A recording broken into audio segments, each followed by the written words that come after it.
अपन खजाना के बारे में सोरा नहीं तू कर के छोरिया। अपन खजाना के बारे में सोरा नहीं तू कर के छोरिया।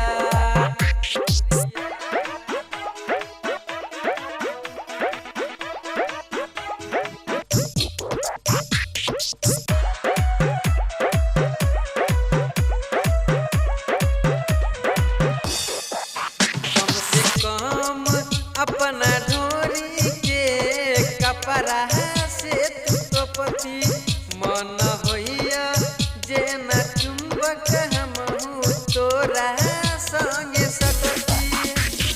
कोनो छौरा के चक्कर में भाज बही विस्फोट गे। छोटे छोटे कपड़ा पकड़ल छौ सबके नजर गे। गे छोरी छौरा चिए सपतरिया।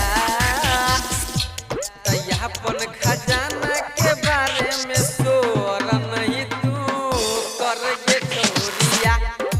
अपन खजाना के बारे में सोरा नहीं तू कर गे छोरिया।